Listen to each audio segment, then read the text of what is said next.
At least 12 Trump associates had contacts with Russians during the campaign or transition. There were at least 19 face-to-face interactions with Russians or Kremlin-linked figures. There were at least 51 communications, meetings, phone calls, email exchanges, and more. This flies in the face of at least 9 blanket denials from Trump world of any contacts with Russia. At least 12 of President Donald Trump's associates had contact with Russians during the presidential campaign or transition, according to their own statements, court filings, and reporting from CNN and others.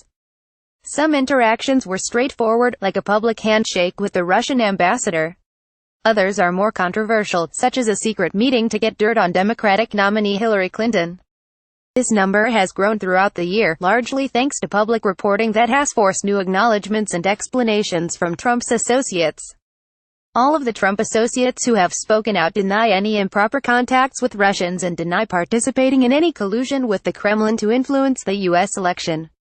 This list included White House senior advisor Jared Kushner, former National Security Advisor Michael Flynn, Donald Trump Jr., former Trump campaign chairman Paul Manafort, and others affiliated with the Trump campaign and business empire.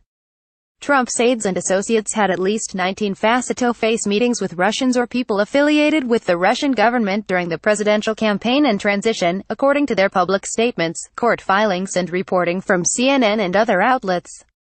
Some of these meetings were about the campaign, like Trump advisor George Papadopoulos' meetings with Russians in Europe.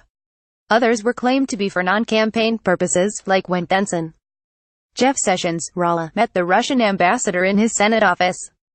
In all, there were at least 51 communications during the campaign or transition between Trump associates and Russians or people closely affiliated with the Russian government, according to their public statements, court filings, and reporting from CNN and other news outlets. These interactions include face-to-face meetings, phone calls, text messages, emails, private messages on social media, and video chats. The vast majority of these exchanges became known only after Trump took office.